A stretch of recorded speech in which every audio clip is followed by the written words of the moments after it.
Olá pessoal! Se você quer aprender um pouco sobre a cegueira no mundo da matéria e na espiritualidade, acompanhe o vídeo.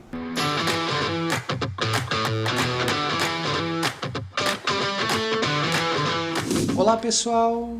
Sejam todos bem-vindos a mais essa palestra, mais esse vídeo. Boa tarde a todos. Eu sou o Guido, do canal Olhar Invisível, e hoje nós vamos explorar o primeiro tipo de deficiência que você pode ter quando você está aqui nesse projeto kármico terrestre, que é a deficiência visual, né? Por que eu decidi começar por essa deficiência primeiro? Porque é que eu vivo, né? Então é a que eu estou mais acostumado aí, né, a falar. Então, nesse primeiro vídeo eu vou contar um pouquinho da parte material da deficiência visual, ver como é que a pessoa estuda, como que é o processo de inclusão da pessoa com deficiência visual, né, no mundo físico. Depois, no vídeo, no segundo vídeo, a gente vai falar sobre a parte espiritual da pessoa com deficiência visual, aspectos, por exemplo, a pessoa cega sonha com imagens, sonha com rostos, ela vê pessoas, vamos discutir. Isso é um ponto bem polêmico, né? Porque muita gente acha que não, outras pessoas acham que pode acontecer. A gente vai explorar muito isso nessa parte 2 espiritual, né? E o quanto que a deficiência visual pode contribuir para a evolução espiritual, né? Cuidado, gente, vocês não vão arrancar os olhos de vocês, tá? Quem enxerga para continuar enxergando, mas se por algum motivo você vir a ficar cego, ou com outro tipo de deficiência visual, que é baixa visão, você vai ter um benefício na sua evolução espiritual também, tá? E o terceiro vídeo a gente vai falar como que funciona a visão espiritual, mas não mais atrelado ao corpo físico, ou seja, como que o espírito enxerga, né? Isso vai complementar algumas ideias que a gente vai esclarecer no segundo vídeo, tá bom? Então tá bom, então vamos começar. O que é uma pessoa com deficiência visual? Primeiro de tudo, a gente tem que desmistificar uma coisa, né? Porque todo mundo acha que o deficiente visual é cego, né? O cara chega pra você e fala assim, me ajuda aqui para atravessar a rua, preciso de um auxílio aqui que eu tenho que atravessar essa rua movimentada e tal. Beleza. Aí o cara chega e fala assim, olha, eu sou deficiente visual. Quando ele fala que é deficiente visual, o cidadão que está auxiliando ele pergunta assim, então tu é cego? Né? Por quê? Porque existe uma associação entre a deficiência visual e a cegueira, né? Então todo mundo que é deficiente visual, do ponto de vista aí do senso comum, é cego, mas não funciona assim. Por que não funciona assim? Porque a deficiência visual, ela contempla, por exemplo, o baixa visão. O que é o baixa visão? É a pessoa que tem uma acuidade visual abaixo da normalidade, ou seja, ela consegue enxergar, mas ela consegue enxergar num grau abaixo. Tem pessoas, por exemplo, que têm uma dificuldade da visão central, né? E aí acaba só ficando com a visão periférica, né? Tem pessoas que é o contrário, que tem dificuldade na visão periférica, e isso é o que nós chamamos aí de baixa visão. Quando você tem um grau inferior na sua acuidade visual. O que é o cego total? É aquele que tem grau 0. Então o cego total é aquele que tem 0% de visão, ou seja, ele não consegue, pelo corpo físico, pelo corpo material, ele não consegue ter nenhum feedback do ponto de vista visual. Existem as pessoas que têm o que nós chamamos de resíduo visual. O que é o resíduo visual? Aquelas pessoas que têm um grau baixíssimo, 2%, 3%, 5%, então isso é resíduo visual. O resíduo visual significa que a pessoa ela consegue perceber pequenos vultos, né? Por exemplo, a pessoa tem um resíduo visual, ela vai conseguir perceber, por exemplo, um risco ali do piso podotátil, bem sutil, mas consegue, né? A pessoa consegue perceber, por exemplo, bem sutil quando está chegando próximo de um semáforo e tal, mas isso muito sutil. Mas ela não vai, por exemplo, ver pessoas, não vai, por exemplo, pela visão física perceber, por exemplo, a cor de uma blusa, né? Coisas desse tipo. Então isso é a diferença entre o deficiente visual e o cego total. Isso quer dizer o quê? O cego total é um deficiente visual? É. Por quê? Porque ele apresenta um déficit na parte visual. No caso dele, o déficit é total. Ele não tem a capacidade da visão do corpo físico. O baixa visão é um deficiente visual? É. Porque ele tem essa dificuldade, ele tem esse grau visual abaixo do que nós consideramos normal, né? Isso significa que dá pra gente montar aquele chavão, né? Todo cego é deficiente visual, mas nem todo deficiente visual é cego, né? Então esse é o chavão que a gente pode gravar aí pra gente poder diferenciar quem é cego e quem é deficiente visual. A pessoa, ela pode adquirir uma deficiência visual durante a vida? Pode. Mas ela também pode ter uma deficiência congênita? Pode sim. Tá? Tudo depende de uma série de questões. Tá? A deficiência visual ela pode vir por questões associadas ao nascimento, ou seja, o meu caso, né? Eu nasci, fiquei 58 dias na incubadora e aí a alta compressão de oxigênio foi lá e descolou toda a minha retina, né? Uma patologia que se chama retinopatia da prematuridade, hoje também conhecida como fibroplasia retrolental. Se você for pesquisar na internet, ele vai ter muito esse nome, fibroplasia retrolental. Outra coisa que também tem são as pessoas que têm uma degeneração do nervo óptico. Essa degeneração do nervo óptico ela é muito comum do ponto de vista congênito. Você pode nascer com isso. E o que acontece? A retina está intacta, a luz entra pela retina, viaja até o nervo óptico, só que quando ela viaja, dá um problema lá no cabeamento, né, que o nervo óptico é como se fosse uma fiação elétrica, e o cérebro não recebe, né, porque qual que é a função do nervo óptico?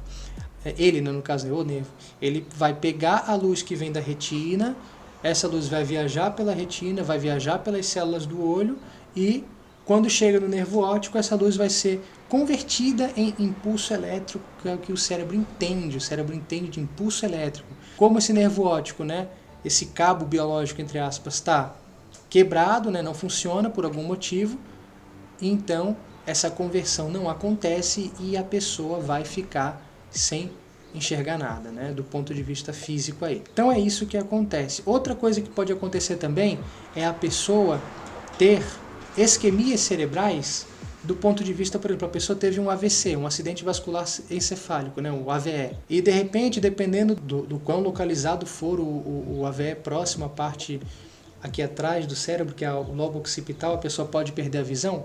Pode perder a visão. Então, um AVE, um AVC pode causar isso também. Outra coisa que pode acontecer também, pessoa que tem diabetes. Por uma série de questões que a gente não vai entrar aqui agora, né, mas só para você saber que a diabetes é quando você, no caso da hiperglicemia, você tem muito açúcar no sangue, o teu pâncreas não consegue botar o açúcar para dentro das células, então essa falta de açúcar nas células dá problema e a pessoa pode ficar cega por isso. Tá? Inclusive pode ter até outras disfunções, como disfunção do tato, além da cegueira também pode ter outras coisas aí que a gente pode explorar nos próximos vídeos aí. Outra coisa que também pode acontecer são problemas degenerativos causados por uma doença genética. Um exemplo muito comum é a retinose pigmentar, né, que é uma degeneração que vai acontecendo na retina, aonde pouco a pouco a pessoa vai perdendo essa capacidade de enxergar, porque a luz vai tendo cada vez mais dificuldade de viajar pela retina conforme essa degeneração vai acontecendo. Então, são as principais, não são todas. A gente sabe que a gente não consegue abordar tudo nesse primeiro vídeo, porque a gente vai ter agora que falar sobre outros assuntos, tá? Qual que é o outro assunto que a gente vai falar? Como que é o processo de inclusão da pessoa com deficiência visual do ponto de vista da matéria aqui? A pessoa com deficiência visual, ela precisa ter um apoio muito grande da família, né? Por quê? Porque como a pessoa com deficiência visual, né, no caso a pessoa cega, ela não vai conseguir ter a visão daquilo que está acontecendo, então o pai, a mãe, o responsável vão ter que ensinar essa criança de um ponto de vista diferente. Por exemplo, se você quer ensinar para uma criança o que é um copo, você vai ter que pegar o copo, dar na mão da pessoa, a pessoa vai ter que segurar esse copo, vai ter que apalpar o copo, perceber o formato do copo pelas mãos e fazer essa associação da palavra copo, né? Eu recordo muito que a minha mãe fazia isso muito comigo. Ela pegava o copo, dava o copo na minha mão e depois ela botava a minha mão na garganta dela, né? E repetia a palavra copo. E aí eu conseguia associar aquele copo que eu estava apalpando com a palavra copo, né? Foi basicamente nesse tipo de metodologia que eu aprendi a falar, né? Bem interessante.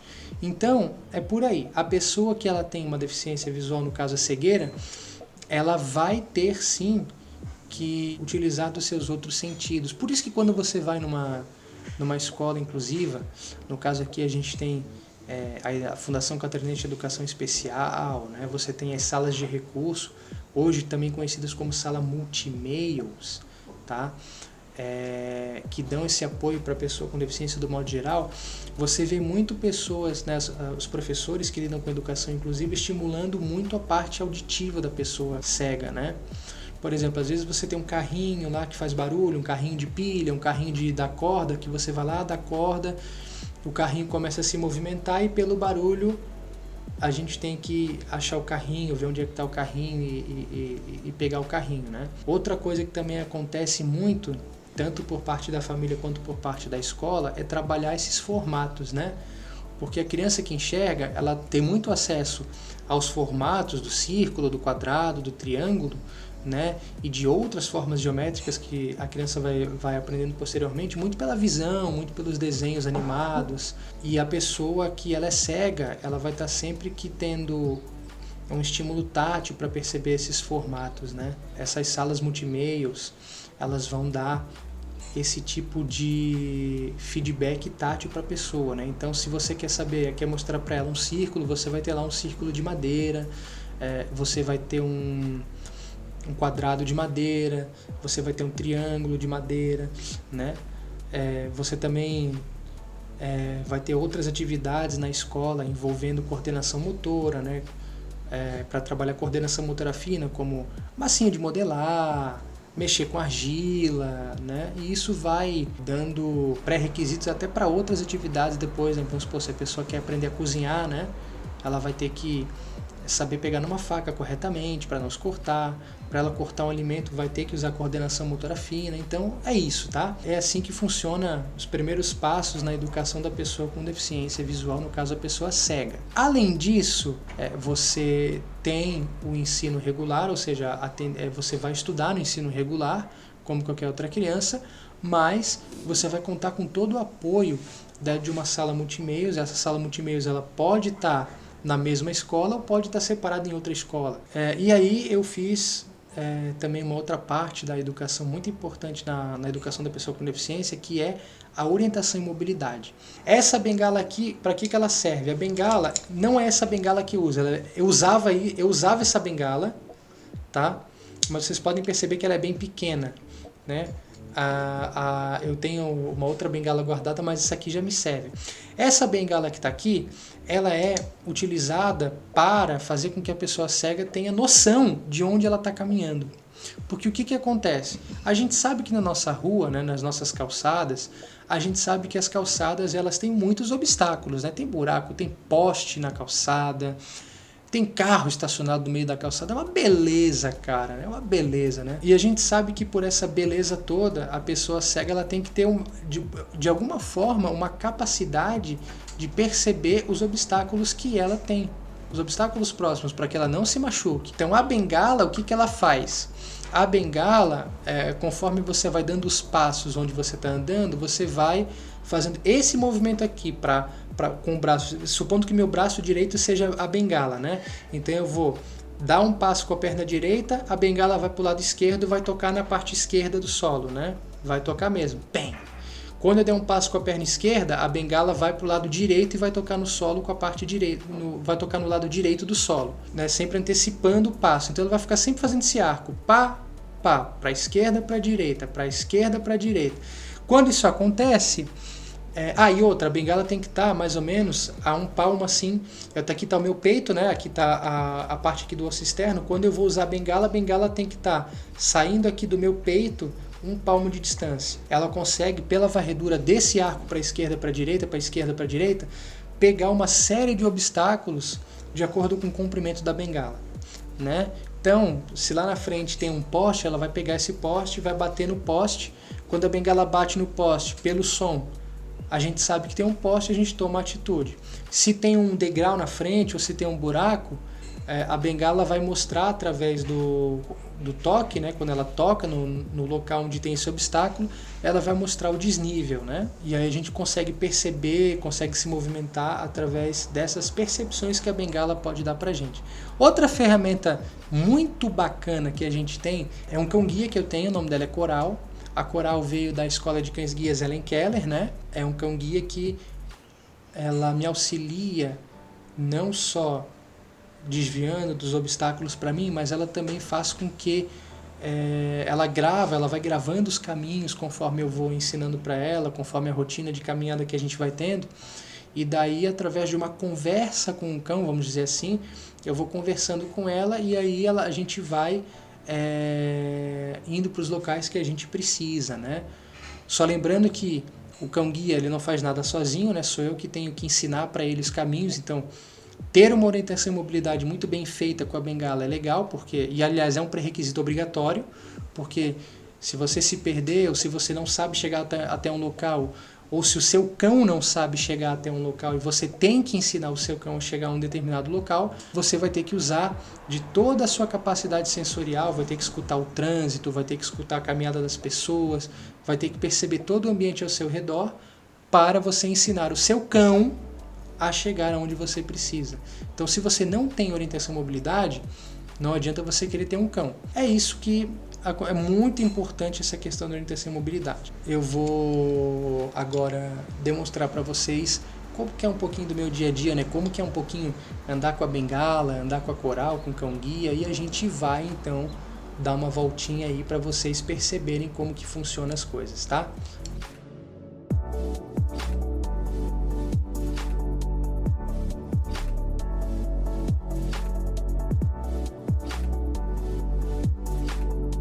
Então, pessoal, eu tô saindo de casa aqui agora, né?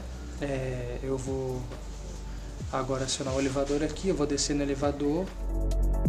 Chegamos no térreo, vou me dirigir com a Coral até a porta de saída do prédio. Vamos para a rua, né? Já saímos aqui do portão de casa, do prédio. Vou me posicionar aqui próximo ao meio-fio aqui da calçada, né? E agora eu vou levar a Coral para fazer necessidades, né?